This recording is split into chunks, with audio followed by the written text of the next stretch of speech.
इस लेक्चर्स में हम पढ़ेंगे the age of revolution 1830 to 1848। Last video में हम पढ़े थे कि इन 1815 में कैसे ट्रीटी ऑफ वियना के बाद जो कंजर्वेटिव लोग हैं कैसे वो फिर से जो मोनार्कियल फॉर्म ऑफ गवर्नमेंट है उसे यूरोप में फिर से रिस्टोर कर देते हैं। बट जो नेशनलिस्ट जो थे, जो लिबरलिस्ट जो थे, वो अभी भी ट्राई कर रहे थे और बहुत सारे जगहों पे रिवोल्यूशन जो है वो चल रहा था, जैसे कि Italy, German state, Ottoman empire, Ireland, Poland. और इन जुलाई 1830 में फ्रांस में फिर से रिवॉल्यूशन स्टार्ट हो जाता है, जिसको जुलाई रिवॉल्यूशन कहा जाता है। अब जो बार्बन किंग था, जिसे ट्रीटी ऑफ वियना के हिसाब से फ्रांस का राजा बना दिया गया था, फ्रेंच रिवोल्यूशनरीज जो थे उसको फिर से हटा देते हैं और एक कॉन्स्टिट्यूशनल मोनार्की वो इंस्टॉल करते हैं। मतलब एक मोनार्क रहेगा बट वो कॉन्स्टिट्यूशन के हिसाब से काम करेगा और लुइस फिलिपी को हेड बना देते हैं और इसको कहा जाता है जुलाई रिवॉल्यूशन इन फ्रांस। अब ये जो जुलाई रिवॉल्यूशन है ये यूरोप के हर एक स्टेट्स में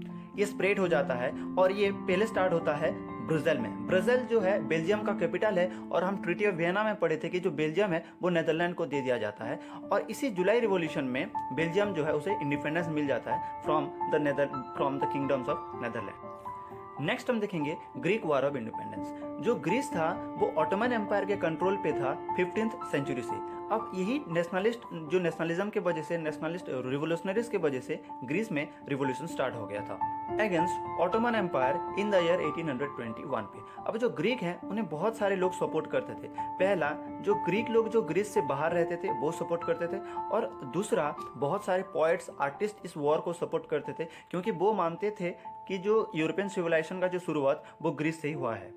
अब ऐसा ही एक पोएट थे लॉर्ड बैरन, वो इंग्लैंड के एक पोएट थे और वो सिर्फ इस वॉर को सपोर्ट नहीं करते थे, वो इस वॉर के लिए फंड भी ऑर्गेनाइज करते थे और बाद में इस वॉर में फाइट करने के लिए, लड़ने के लिए भी चले जाते हैं। बट इन द ईयर 1824 में उनका मौत हो जाता है ड्यू टू फीवर। अब इन द ईयर 1832 पे ग्रीस और ऑटोमन एम्पायर एक ट्रीटी साइन करते हैं जिसको ट्रीटी ऑफ कॉन्स्टेंटिनोपल कहा जाता है और उसके हिसाब से ग्रीस को आज़ादी मिल जाती है।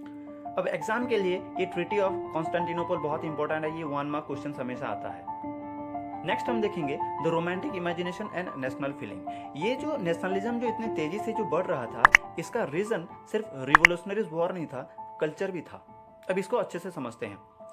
कल्चरल मूवमेंट को रोमांटिसिज्म कहा जाता था। जो पोएट्स, आर्टिस्ट वो कल्चर पे फोकस करते थे, इमोशन पे फोकस करते थे, इंट्यूशन पे फोकस करते थे, उनको रोमांटिक कहा जाता था। अब एक एग्जांपल से समझते हैं कि एक्चुअल में ये क्या है।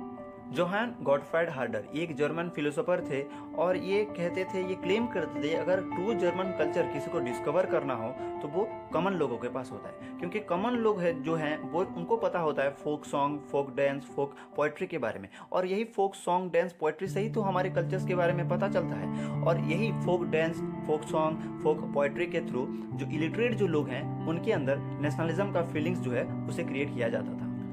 एक और एग्जांपल लेते हैं। जो पोलैंड था वो लेट 18th सेंचुरी में उसका पार्टीशन कर दिया जाता था bye Russia, Prussia, Austria.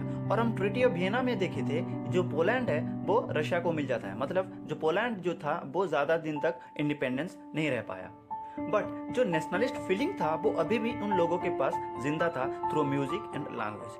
Poland के कैरोल कुरपिंस्की ये अपने ओपेरा, म्यूजिक, फोक डांस के थ्रू जो अपने जो देश का जो नेशनल स्ट्रगल, जो नेशनल मूवमेंट ऑफ स्ट्रगल था वो दिखाते थे। और जो नेशनलिस्ट जो फीलिंग है, जो नेशनलिज्म का जो फीलिंग है, the idea of the nation जो है वो लोगों के अंदर क्रिएट कर रहे थे। हम पढ़े हैं कि ट्रीटी ऑफ वियना के बाद जो पोलैंड था वो रशिया को दे दिया जाता है और पोलैंड के हर एक स्कूल में, हर एक जगह पे जो पोलिश लैंग्वेज था, वहाँ का जो लैंग्वेज था उसे फोर्सफुली हटा दिया जाता है और हर जगह रशियन लैंग्वेज को इम्पोज कर दिया जाता है। As a result in the year 1831 पे पोलैंड के जो लोग हैं वो लोग एक रिवॉल्यूशन स्टार्ट कर देते हैं अगेंस्ट रशियन एम्पायर। अब पोलिश लैंग्वेज को वो लोग हर जगह पे यूज करते थे, जैसे चर्च पे हो चाहे अदर रिलीजियस इंस्टीट्यूशन पे हो। मतलब वो हर एक जगह पे अपने पोलिश लैंग्वेज को वो यूज करते थे। एज अ रिजल्ट जो प्रिस्ट जो लोग थे, जो बाइशॉप जो लोग थे, उन्हें कुछ लोगों को जेल भेज दिया जाता है और कुछ लोगों को साइबेरिया भेज दिया जाता है एज पनिशमेंट।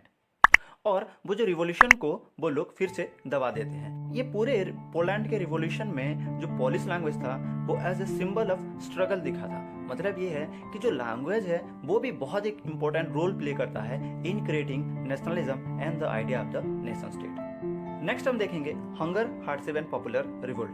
1830s का जो दशक था वो यूरोप के लिए सबसे बुरा वक्त था, क्योंकि उस वक्त जो पॉपुलेशन है वो बहुत तेजी से बढ़ रहा था, अनएम्प्लॉयमेंट दिख रहा था, जो रूरल एरिया के जो लोग हैं वो सिटीज में आने लगे थे इन सर्च ऑफ जॉब। उसकी वजह से जो सिटीज एरिया में, टाउन्स एरिया में बहुत सारे स्लम्स जो हैं वो बढ़ गया था। जो स्मॉल प्रोड्यूसर थे अब वो हैवी कंपटीशन फेस करने लगे इंस्टॉलेशन की वजह से, क्योंकि जो मशीन मेड जो मशीन का जो प्रोडक्ट था वो बहुत ही ज़्यादा सस्ता था। अब जो फूड प्राइस था वो भी बहुत तेज़ी से बढ़ रहा था, और इस तरह के सिचुएशन में भी जो एरिस्टोक्रेट्स जो थे वो अपना पावर एंजॉय कर रहे थे। ऐसा ही एक साल था 1848। अब फूड स्टोरेज के वजह से और एम्प्लॉयमेंट्स के वजह से फ्रांस में फिर से रिवॉल्यूशन शुरू हो गया। जो फ्रांस के जो लोग हैं वो पेरिस में आ गए, पेरिस की सड़कों में आ गए, सारे सड़कों को जाम कर दिए, और जुलाई रिवॉल्यूशन में लुइस फिलिपी को फ्रांस का हेड कर दिया गया था, वो यहाँ पर डर के मारे भाग जाता है। अब उसके बाद फ्रांस को रिपब्लिक नेशन डिक्लेयर कर दिया जाता है, पहला। दूसरा चीज, 21 साल से ज्यादा उम्र के जो मेल होते हैं, सिर्फ मेल, फीमेल नहीं, सिर्फ मेल लोगों को राइट टू वोट का अधिकार मिल जाता है। दूसरा, अब लोगों के पास राइट टू वर्क का गारंटी मिलता है, और एक नेशनल वर्कशॉप सेट किया जाता है जो एम्प्लॉयमेंट प्रोवाइड करता था। अब ये रिवॉल्यूशन के बाद पूरे के पूरे यूरोप में फिर से रिवॉल्यूशन शुरू हो जाता है। उसके बारे में हम आगे पढ़ेंगे, उससे पहले हम एक और इंसिडेंट के बारे में पढ़ लेते हैं जिसको सिलिसियन मिजरी कहा जाता था। सिलिसिया में कॉटन वीविंग जो था वो बहुत ही ज़्यादा वो लोग करते थे। जो कॉन्ट्रैक्टर्स जो हैं वो रॉ मटेरियल प्रोवाइड करते थे और अपना प्रोडक्ट वो लोग ऑर्डर करते थे। दूसरा, उन बुरे दिन में जो कॉन्ट्रैक्टर्स जो थे वो उस बुरे दिन का फ़ायदा उठा रहे थे, और वो अपने जो प्रोडक्ट जो वो लोग ऑर्डर करते थे उसका प्राइस जो था वो बहुत ही कम कर दिए, जिसके वजह से ऑन जून 4, 1845 में जो सिलिसिया के जो लोग हैं, जो वीवर्स जो थे, वो लोग कॉन्ट्रैक्टर्स के अगेंस्ट पे रिवॉल्यूशन स्टार्ट कर देते हैं। हायर वेजेस डिमांड करके वो लोग कॉन्ट्रैक्टर के घर की तरफ मार्च कर देते हैं। उनमें से कुछ लोग तोड़फोड़ कर देते हैं, और कुछ लोग उसके जो स्टोर हाउस होता था उसको वो लोग तोड़ देते हैं। अब उसके बाद जो कॉन्ट्रैक्टर वो अपनी फैमिली के साथ उस गाँव से अपने पड़ोस के गाँव पे भाग जाता है, बट पड़ोस के गाँव में भी कोई भी उसको रहने के लिए जगह नहीं देते हैं। आफ्टर 24 आवर्स वो फिर से लौट आता है आर्मी के साथ, और उसी मुठभेड़ में 11 वीवर्स जो होते हैं वो मारे जाते हैं। नेक्स्ट हम पढ़ेंगे 1848 revolution of the liberals. In 1848 France में रिवॉल्यूशन शुरू हो गया था, हम पढ़े हैं, और वो एक रिपब्लिक नेशन बन जाता है। उसके बाद वो जो रिवॉल्यूशन है फिर से यूरोप में फैल जाता है, एंड जो जर्मन एरिया पे अब वहाँ पे बहुत सारे लोग इकट्ठा होकर फ्रैंकफर्ट सिटी में आ जाते हैं। उसके बाद वो सब डिसाइड करते हैं कि वो ऑल जर्मन नेशनल असेंबली को वो लोग वोट करेंगे, जिसके बाद ऑन 1848 में 831 लोगों को चुना गया था। 800 वो सारे रिप्रेजेंटेटिव फ्रैंकफर्ट पार्लियामेंट की ओर चलते हैं, जो कि चर्च ऑफ सेंट पॉल में ऑर्गेनाइज किया गया था। अब वहाँ पे वो लोग एक कॉन्स्टिट्यूशन बनाते हैं अपने जर्मन नेशंस के लिए।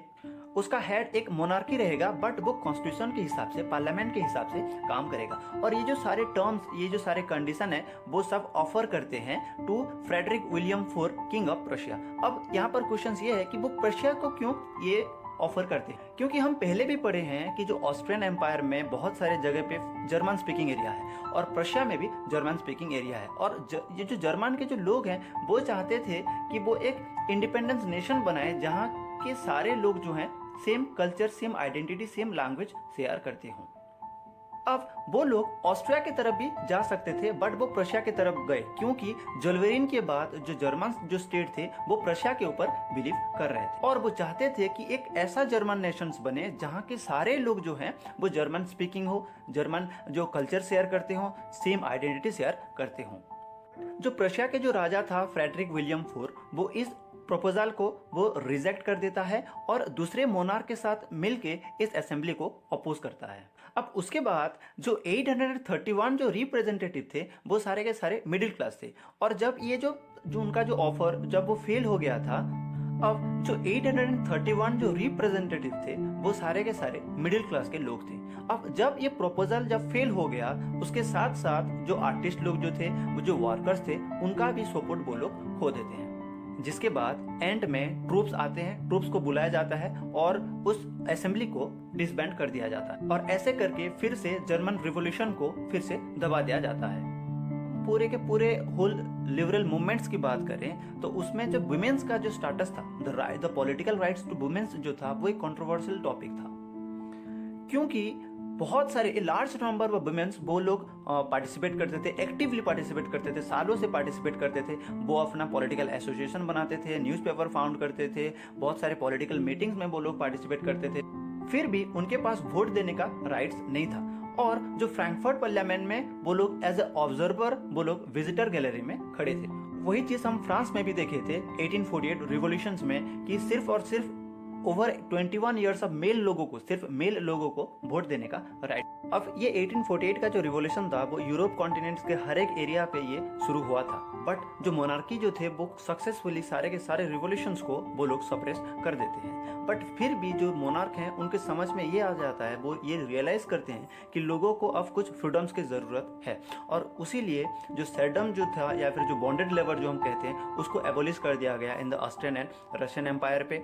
और भी बहुत सारे चेंजेस देखने को मिला था आफ्टर 1848 मूवमेंट्स। तो ये था the age of revolution 1830 to 1848। Next video में हम पढ़ेंगे the making of Germany and Italy.